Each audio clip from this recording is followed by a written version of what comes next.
Happy birthday เบิร์ดเดย์ถึงบ้านเห็นจังเลย เป็นยังไงครับ อะไร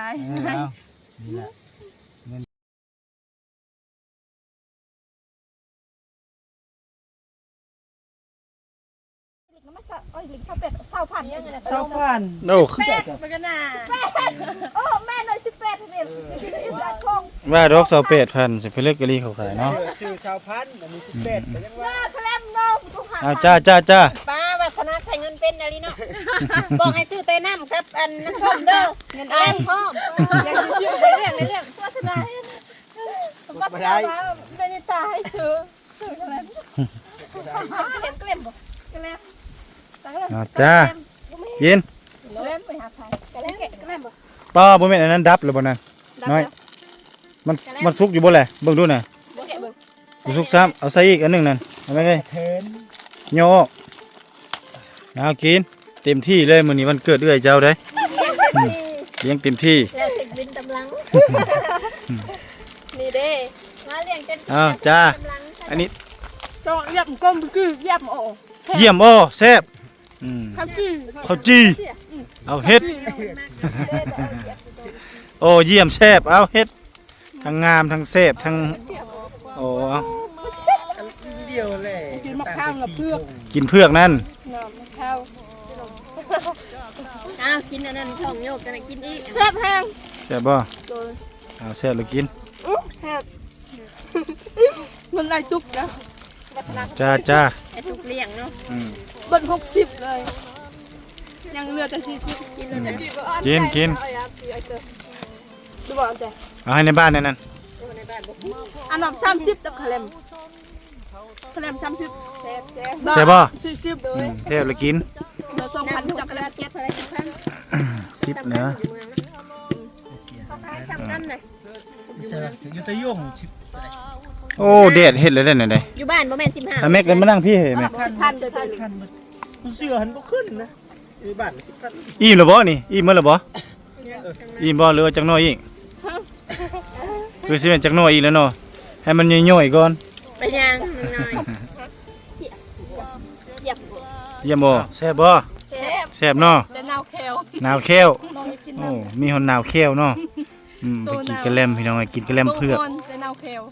กินกระแลมเผือกแล้วมากินกระแลมมะพร้าววันนี้เนาะ แซ่บ โอ้เบิ่งเอาแม่กระทั่ง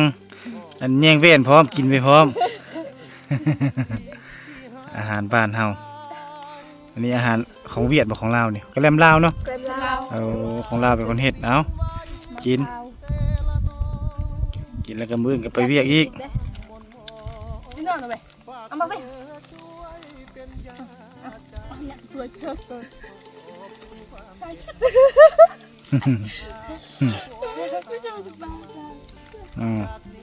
กินนี่แหละวันเกิดเนาะ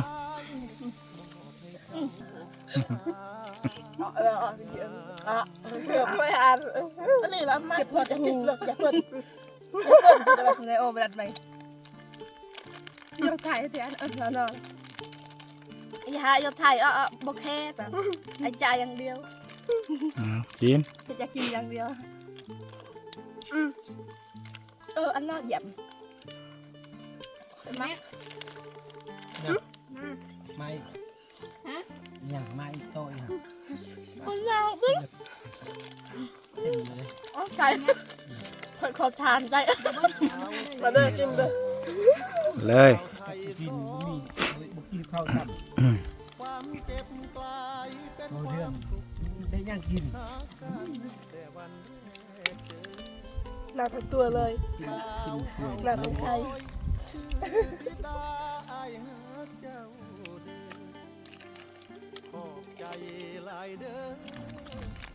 หลังจากที่ว่ากินข้าวกินน้ำเสร็จสิ้นไปที่เฮียม้อยนะผู้ชมเนาะถือว่าแต่ละคนก็ถือว่า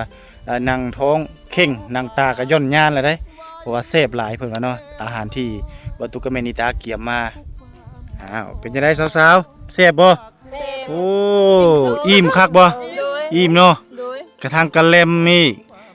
แล้วก็กินอาหารที่สาวๆเพิ่นมักนั่นก็คือจุ่มเหมือนว่าเนาะซีนจุ่มมักบ่ซีนจุ่มนะมักแฮงผู้ใดอยากกินแฮงกว่าหมู่นี่ หมดทั้งสามเลยคำว่ามักแห้งนี่เคยกินหรือบ่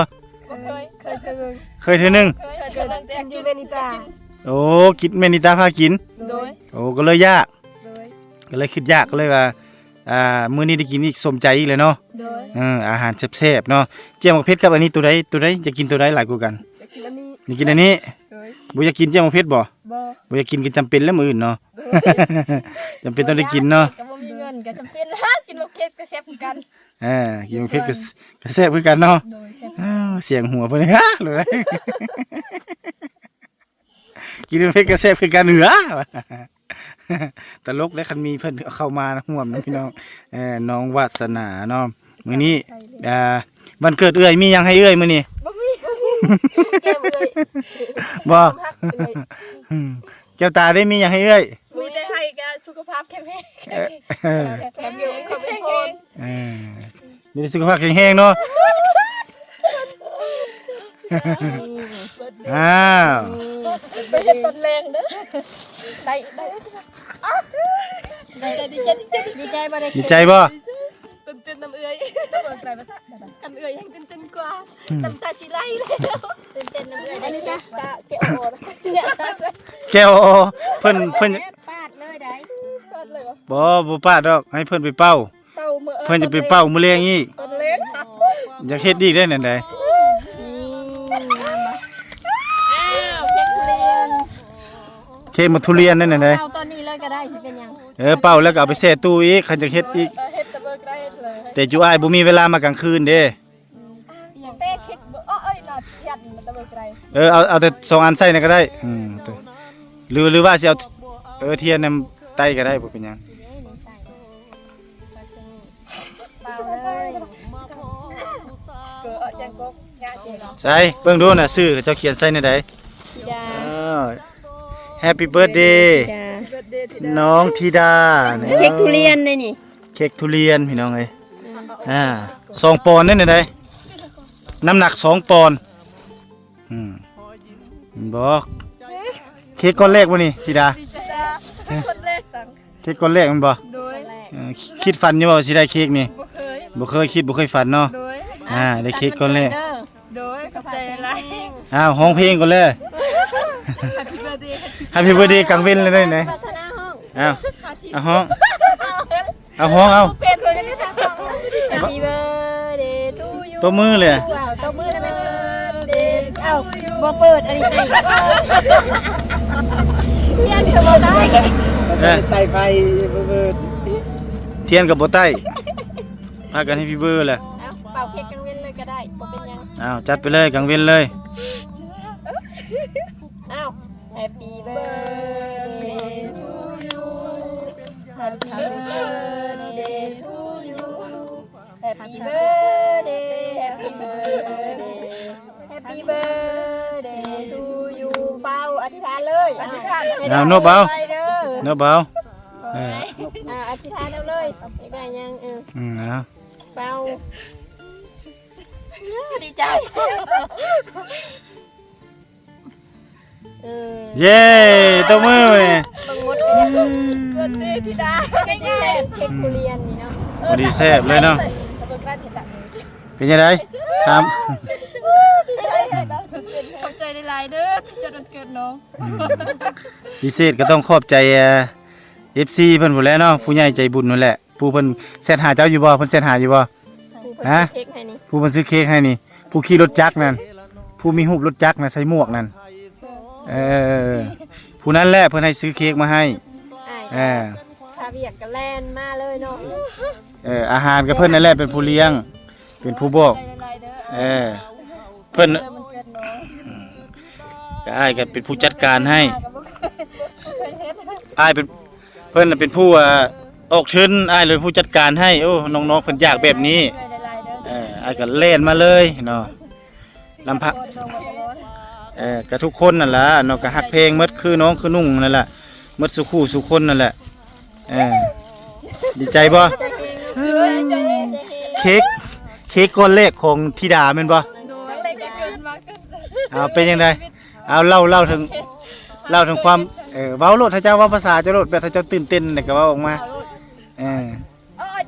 เบิดเลยไปเลย ใจเฮงเพิ่นว่าสิว่าได้ เอาเว้าไปเดี๋ยวแม่นิตาเป๋ เกิดอะไรเบิด คือดิเที่ยเดียวนี่แหละที่ได้เค้กได้เกิดมานะบ่เคยได้เค้กบ่เคยได้เป่าเนาะบ่เคยได้เป่าเค้ก ย่ำบนนี้นะ บ่เคยได้ดีใจเพิ่นว่า มา เนาะ จับกล้องขึ้นหน่อยหนึงให้แน่เจ็บมือแห้งนี่จะฟ้าวขีบเท่านั้น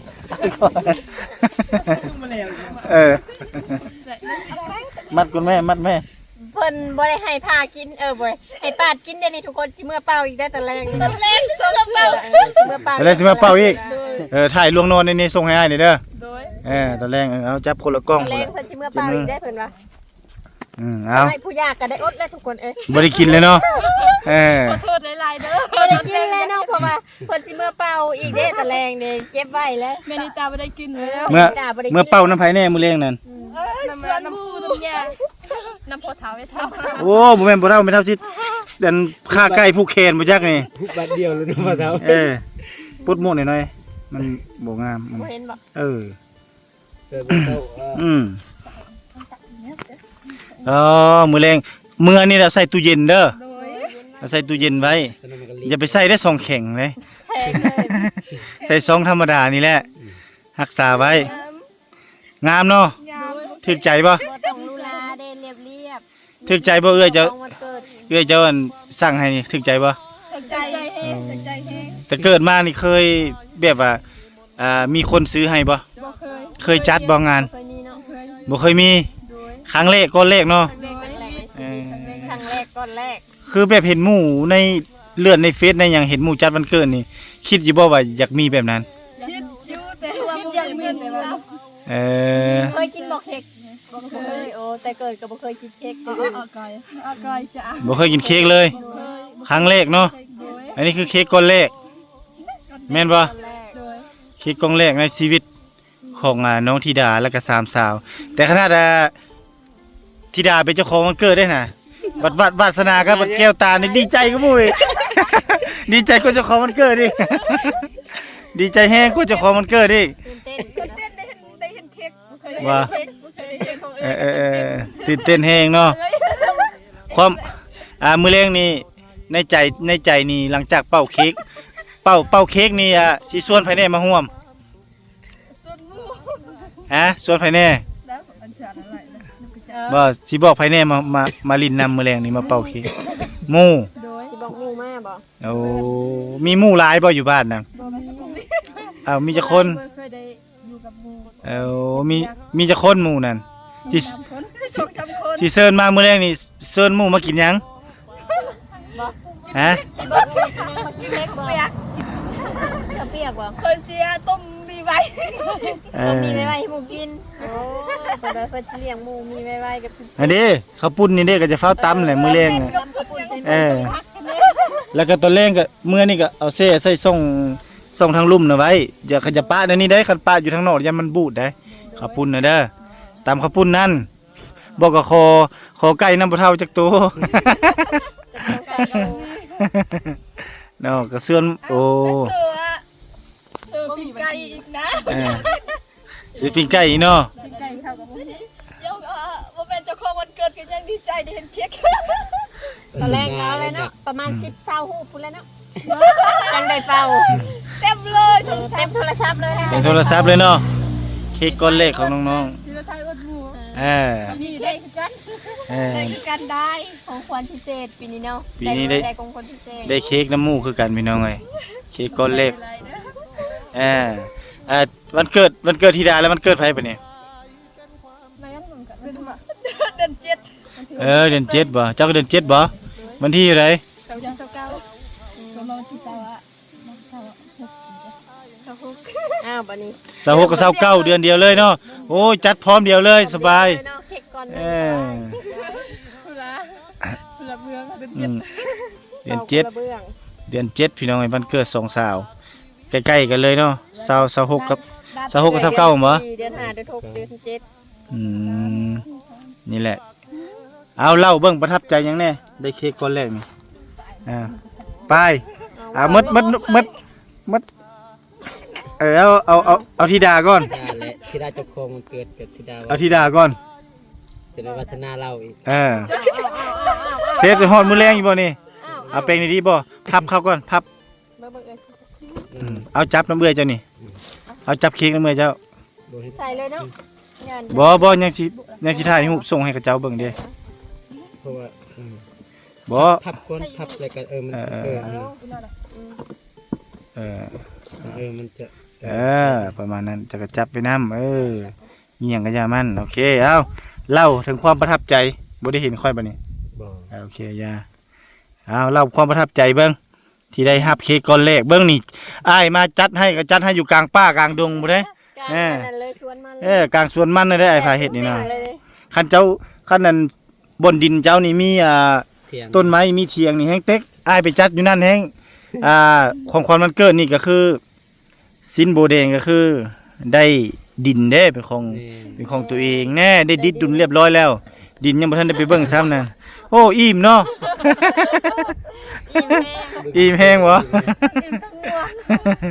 ทั้งอิ่มทั้งม่วนเนาะ โดย มีความสุขแม่นบ่ มีความสุขแฮง มีความสุขหลายบอกบ่ถูกเว้าบ่ออกบอกบ่ถูก บ่ทึก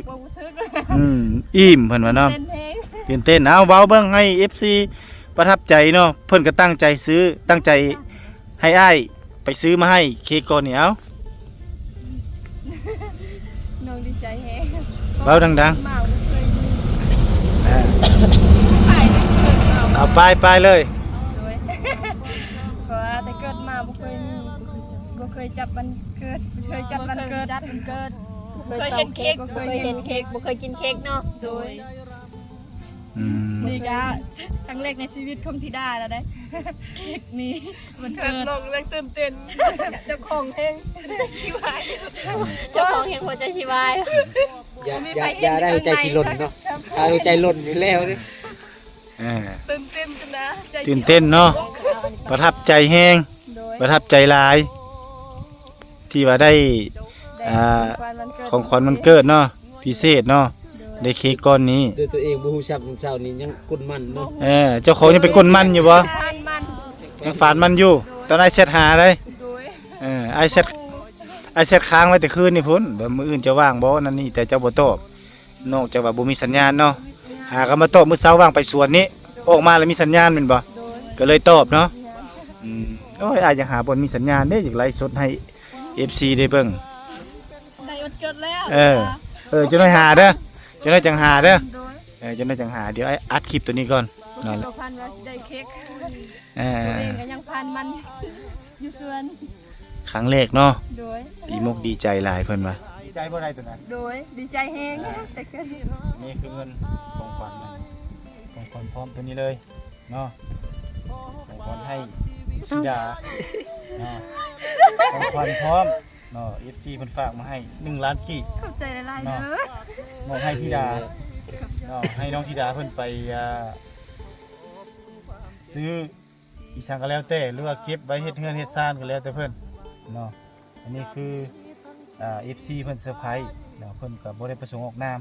เพิ่นก็มีแต่บอกให้เฮามาจัดการให้เฮาก็มาให้เลยเนาะบ่ตุกก็ทิมเขาสิว่าแล้วก็ปาเวียกปางานได้เพื่อมางานบ่แม่นงานแต่งแน่เนาะงานวันเกิด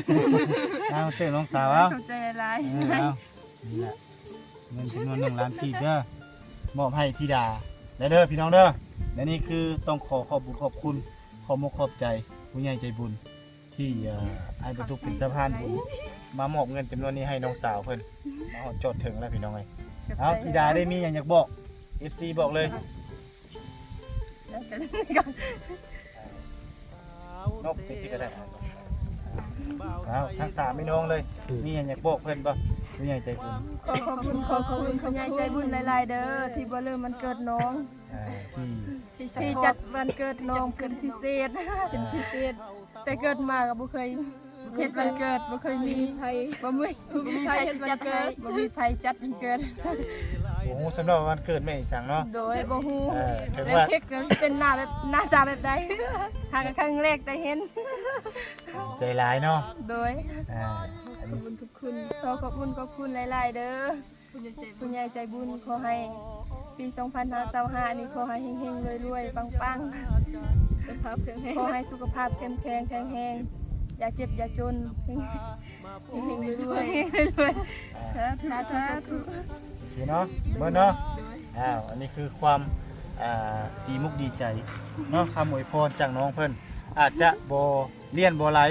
อาจจะคงจะค่าแต่ทั้งนั้นและทั้งนี้สิ่งที่น้องสาวเพิ่นเว้ามาและก็แสดงออกมานั้นล้วนแล้วแต่ออกมาจาก ใจล้วนๆเลยที่มอบให้กับ FC บ่ว่าแต่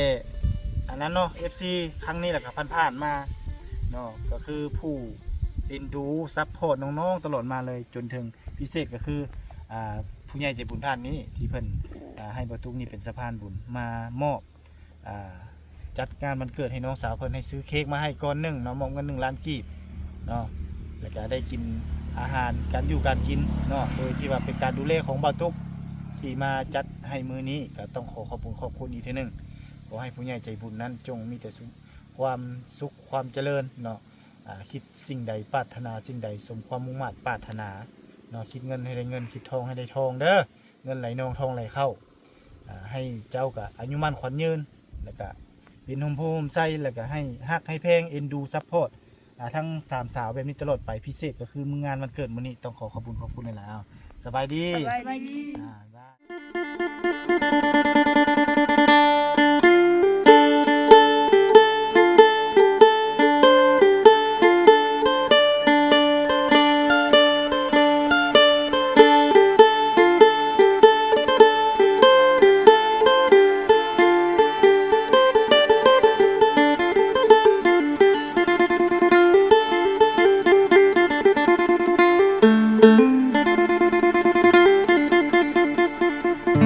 ไอหอบความช้ำมาเซละนองหลายปีหม่นหมองจากสาวไทยเศร้าใจรำพันนับเป็นเหตุเฮ็ดให้เฮาต้องพลาดจากกัน ด้วยพ่อแม่เจ้านั้นบอกบ่เอาลูกเคยคนจนมาพ่อผู้สาวชนเผ่าตะโอยเจ้าเอิ้นจะโดยง่อยเด้อชื่นใจเหลือล้นเธอชื่อธิดาสาวชนเผ่าตะโอยหน้ามนหอยยิ้มจิ้มใจอ้ายล้นเหมือนนิมนต์มาจนละเมอสาวเซละนอง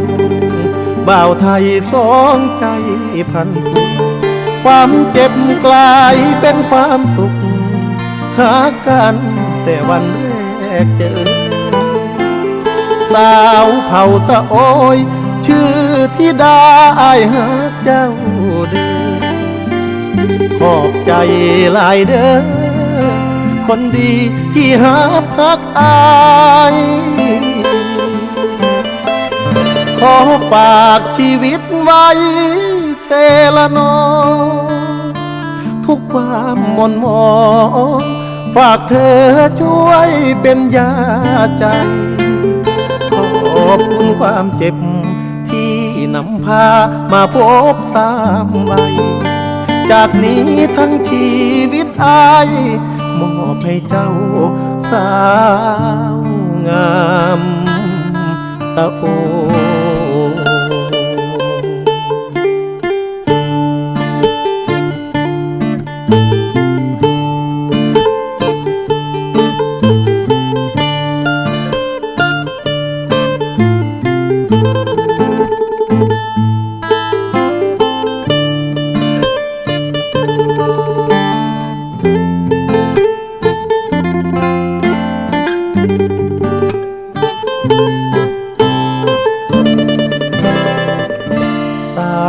เซละนอง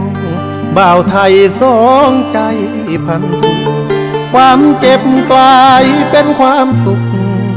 หากันแต่วันแรกเจอสาวเผ่าตะโอยชื่อธิดาอ้ายหาเจ้าเด้อขอบใจหลายเด้อคนดีที่หาพักอายขอฝากชีวิตไว้เซละนองทุกความหม่นหมองฝากเธอช่วยเป็นยาใจขอบคุณความเจ็บที่น นำพามาพบสามวัยจากนี้ทั้งชีวิตอายมอบให้เจ้าสา